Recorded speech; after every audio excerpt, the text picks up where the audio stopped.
جب ماں کی جو شان ہے وہ کیا ہے کہ غلاف خانہ کعبہ کبھی جزدان لگتا ہے، تو پٹا ماں کے سر کا سورہ رحمان لگتا ہے۔ سبحان اللہ سبحان اللہ۔ بہاریں دین و دنیا کی اسی آنچل سے قائم ہے، نہ ہو گھر میں قدم ماں کا تو گھر ویران لگتا ہے۔ یہ پوچھئے ان سے جن کی مائیں رخصت ہو چلی، جن کے والدین رخصت ہو چلے۔ بہاریں دین و دنیا کی اسی آنچل سے قائم ہے، نہ ہو گھر میں قدم ماں کا تو گھر ویران لگتا ہے۔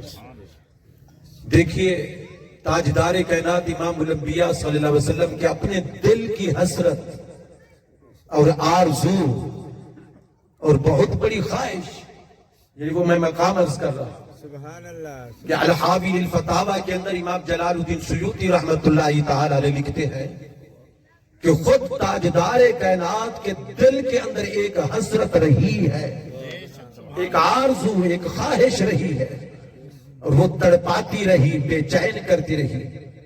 حضور علیہ السلام نے ارشاد فرمایا، وہ کون سی؟ ارشاد فرمایا، میرے غلامو لو ادرکت والدی او احدہما، کاش کہ میرے والدین زندہ ہوتے، دونوں یا ان میں سے کوئی ایک، والد یا والدہ، کاش کہ کوئی ایک تو زندہ ہوتا۔ کس وقت؟ اس وقت جب میں نے نبوت کا اعلان کیا، 40 سال کے بعد جب میں نے منصب رسالت پہ فائز ہوا اور نبوت کا اعلان کیا، کاش کہ اس وقت میرے والدین یا ان میں سے کوئی ایک زندہ ہوتا۔ وَأَنَا فِي صَلَاةِ الْعِشَاءِ، اور میں نماز عشاء با جماعت کے اندر ہوتا۔ وَقَدْ قَرَأْتُ فَاتِحَةُ الْكِتَابِ، اور میں فاتحۃ الکتاب یعنی سورہ فاتحہ جو اہم ترین رکن ہے نماز کا، وہ سورہ فاتحہ کی تلاوت کر چکا ہوتا۔ اس کے بعد قرات یا رکوع کا معاملہ ہوتا، لیکن رکوع سے پہلے اور سورہ فاتحہ کے بعد اس دوران میں، یعنی ایک عظیم مقام ہے، دوران نماز کا سورہ فاتحہ پڑھی جا چکی۔ اب آگے جانا ہے، رکوع کرنا ہے، رکوع کے اندر اللہ کی تسبیح اور پھر سجدے کا مقام آگے آ رہا ہے۔ لیکن حضور فرماتے ہیں کہ اس دوران اگر میرے والدین یا بطور خاص میری والدہ یعنی میری امی جان مجھے پکار کر کہتی تنادی یا محمد صلی اللہ علیہ وسلم، اگر میری ماں اس وقت مجھے پکارتی لَأَجَبْتُهَا لَبَّيْكِ یا امی، تو میں نماز کو وہیں اسی جگہ پر چھوڑ دیتا، لبیک کہتا ہوا اپنے ماں کے قدموں کے اندر حاضر ہو جاتا۔ سبحان اللہ سبحان اللہ۔ اتنی حسرت رہی حضور کے دامن میں، اور یہی وجہ ہے کہ وصال کے بعد حضور علیہ السلام خود بنفس نفیس اپنی والدہ ماجدہ کی قبر انور پر تشریف لے گئے اور لپٹ کر اور اپنی ماں کی اس ممتا کو، ان کی شفقتوں کو اور ان کی رحمتوں کو، ان کے پیار کو، ان کے محبت کو یاد کرتے ہوئے خود کائنات کے تاجدار، انبیاء کے سردار قبر مبارک سے لپٹ کر روتے رہے ہیں۔ سبحان اللہ۔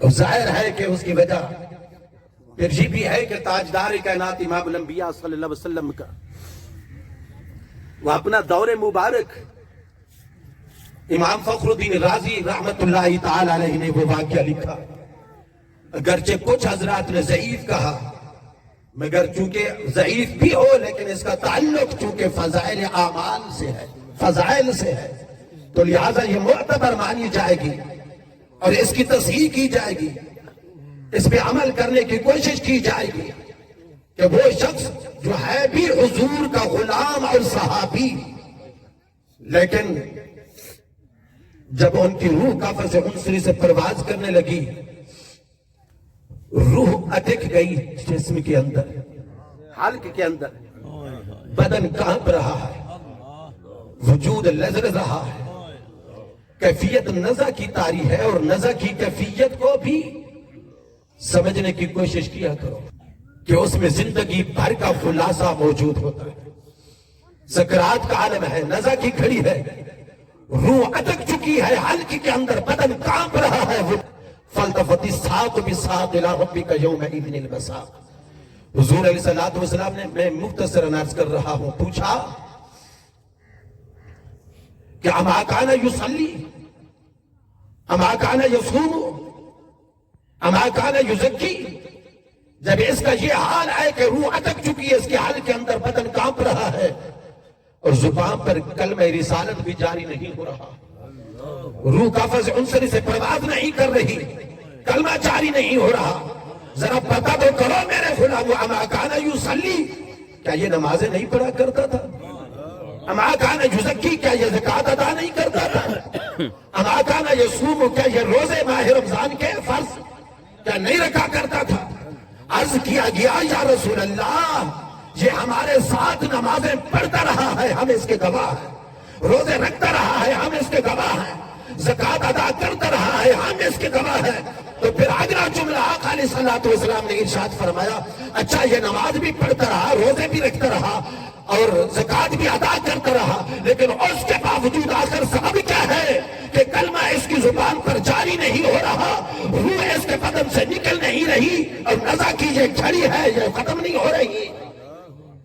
خود حضور علیہ الصلوۃ والسلام نے وجہ دریافت کی۔ امام فخر الدین رازی نے اگلا جملہ کہا کہ آقا علیہ الصلوۃ والسلام نے پھر فرمایا کہ سب کے باوجود بھی اگر ایسا ہے تو کیوں ہے؟ حضور تو جانتے ہیں، مگر حضور بتانا چاہتے ہیں اپنے غلاموں کو، اور اپنے غلاموں کے ذریعے قیامت تک آنے والی اپنی پوری امت کو بتلانا چاہتے ہیں کہ مت سمجھو کہ فقط عبادت، نماز، روزہ اور حج و زکوٰۃ ہی سے وہ خاتمہ علی ایمان ہو سکتا ہے، مت سمجھو اور فقط ڈیپینڈ اور انحصار ان ہی باتوں پر نہ کرو، بلکہ حقوق اللہ کے ساتھ ساتھ حقوق العباد، اور پھر حقوق العباد میں سے حقوق والدین کی عظمت بہت زیادہ ہے۔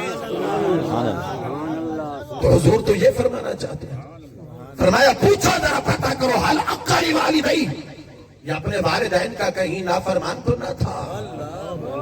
دریافت کیا گیا، تحقیق کی گئی، گویا ایک قسم کی تفتیش اور انویسٹیگیشن کی گئی، کہا گیا یا رسول اللہ صلی اللہ علیہ وسلم ہمیں پتا چلا ہے کہ یہ اپنی والدہ کا کسی ایک موقع پر نافرمان ہوا تھا، نافرمان، وہ سبب ہے کہ اب اس کی روح اٹک چکی حل کے اندر۔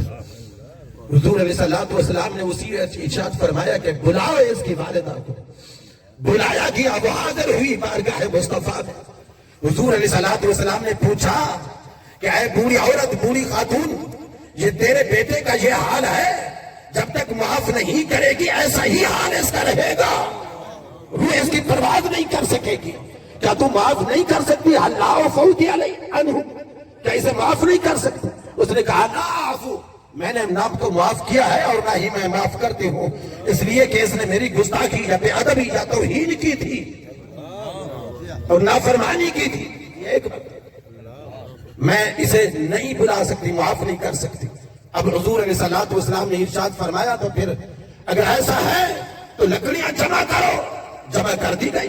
حضور علیہ الصلوۃ والسلام نے ارشاد فرمایا آگ لگاؤ ان لکڑیوں کو، لگا دی گئی۔ جب شعلے بھڑکنے لگے، وہ ماں کی ممتا تڑپ اٹھی، وہ سامنے بیٹھی ہے، یا رسول اللہ یہ آگ کیوں جلائی جا رہی ہے؟ عرض کیا، حضور علیہ الصلوۃ والسلام نے ارشاد فرمایا یہ اس لیے جلائی جا رہی ہے کہ جو دنیا کی زندگی کے اندر اپنے والدین کا نافرمان ہو، نافرمان ہو تو پھر ان کی سزا یہی ہے جو میں نے تجویز کی ہے، ابھی تیرے سامنے انا اعرقہ بین یدی، تیرے سامنے میں اسے جلا کے راکھ کر دوں گا۔ حضور علیہ الصلوۃ والسلام وہ جو رحمتوں کا پیکر بن کر آئے، رحمت للعالمین بن کر آئے۔ امام فخر الدین رازی نے کہا اس جملہ کو، یہ میں جملہ ذمہ داری کے ساتھ عرض کر رہا ہوں۔ حضور علیہ الصلوۃ والسلام نے جب یہ فرمایا، اب وہ ماں تھی، اس کی ممتا تڑپ اٹھی، سامنے آئی، ہاتھ باندھ کر عرض کرنے لگی یا رسول اللہ صلی اللہ علیہ وسلم میں نے اس کو 9 ماہ اپنے پیٹ کے اندر اس لیے رکھا تھا کہ آج میری آنکھوں کے سامنے اسے جلایا جائے گا۔ اللہ اکبر، اللہ اکبر۔ اور پھر 2 سال تک میں نے دودھ شیر خارکی میں اس لیے پلایا تھا کہ آج میری آنکھوں کے سامنے اسے جلا دیا جائے گا۔ حضور علیہ الصلوۃ والسلام نے فرمایا ہاں اگر تو معاف نہیں کرے گی تو پھر میں بھی معاف نہیں کر سکتا۔ جب مصطفیٰ معاف نہیں کر سکتے تو اس کا مطلب یہ ہے کہ پھر خدا بھی معاف اسے نہیں کرتا۔ والدین کے اس نافرمان. سمجھ آ گئی یہ بات؟ عرض کیا یا رسول اللہ عفوت 3 مرتبہ کہا. یا رسول اللہ اچھا اگر یہ سزا ہے اس کی کہ آپ رحمت للعالمین ہو کر بھی اسے معاف نہیں کر رہے تو پھر میں معاف کرتی ہوں. جو ہی یہ عفوت کے الفاظ اس بڑھیا خاتون کے زبان پر آئے فوراً ادھر دیکھا تو اس کے بیٹے وہ جو صحابی بھی تھا غلام مصطفیٰ بھی تھا کلمہ رسالت جاری ہو چکا تھا. سبحان اللہ. یہ سبب ہے. سبحان اللہ. یہ وقت کم ہے. میں نے یہ جملے دراصل میں نے صرف تمہید کے طور پر عرض کیے تھے لیکن ضرورت تھی اس بات کی تو اس لیے تھوڑی سی وضاحت کر دی. اللہ مجھے اور آپ سب کو ان حقوق کو پہچاننے کی توفیق نصیب فرمائے. آمین. بہقی شریف کے اندر حدیث پاکہ اور بس ذہن میں سامنے آ جو گئی وہ بھی بیان کرتا چلو. مجمع الزوائد کے اندر بھی موجود ہے.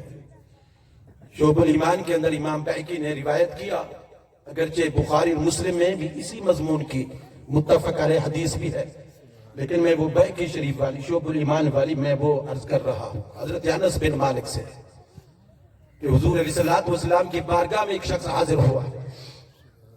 عرض کیا یا رسول اللہ انی اشتہی الجہاد ولا اقدر علیہ.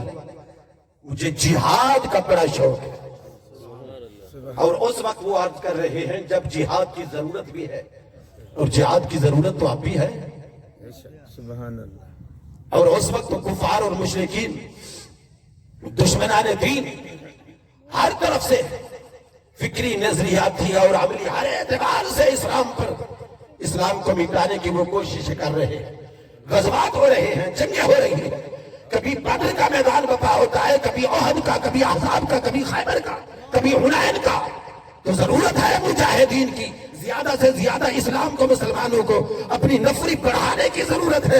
ایک شخص خود آتا ہے اگر عرض کرتا ہے یا رسول اللہ انی اشتہی الجہاد مجھے بھی جہاد کا بڑا شوق ہے لیکن ولا اقدر علیہ میرے پاس وسائل نہیں, افورڈ نہیں کر سکتا, طاقت نہیں میسر میرے پاس لیکن میں مجبور ہوں. کیا کروں یا رسول اللہ کوئی حل بتائیے, آپ ارشاد فرمائیے. حضور علیہ الصلوۃ والسلام نے ارشاد فرمایا اے میرے غلام جہاد کا شوق ہے تیرے دل کے اندر دامن گیر ہے, میں یہ سمجھتا ہوں اور میں جانتا ہوں, مجھے یقین ہے وہ جہاد کا شوق تجھے تڑپا رہا ہے لیکن تو پہلے یہ بتا هل بقي احد من والديك حيا, کیا تیرے والدین بھی زندہ ہے؟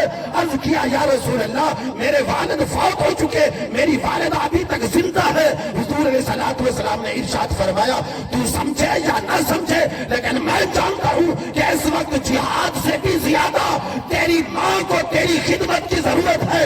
واپس چلا جا, اپنے گھر کے اندر پہنچ, اپنی والدہ کی خدمت کرتا رہے اور میں تجھے یہ شورٹی دیتا ہوں. فرما رہے یہ شورٹی دیتا ہوں تجھے ضمانت, اور ضمانت جس بات کی مصطفیٰ دے دے, جس بات کی گارنٹی خود تاجدار کائنات عطا فرما دے, جس بات کی ضمانت حضور خود ارشاد فرما دے. فرمایا میں شورٹی دیتا ہوں فَإِذَا فَعَلْتَ ذَلِكَ فَأَنْتَ حَاجٍ وَمُعْتَمِرٍ وَمُجَاهِدٍ. جیسا میں کہہ رہا ہوں اگر تو ایسے ہی والدہ اپنی ماں کی خدمت میں رہا تو جیسے میں کہہ رہا ہوں ایسا تو نے کیا تو شورٹی یہ تجھے دے رہا ہوں کہ تجھے حج کا ثواب بھی وہی ملے گا, عمرے کا ثواب بھی وہی ملے گا, تجھے جہاد کا ثواب بھی وہی تجھے ماں کے قدموں میں ملے گا. سبحان اللہ. سبحان اللہ.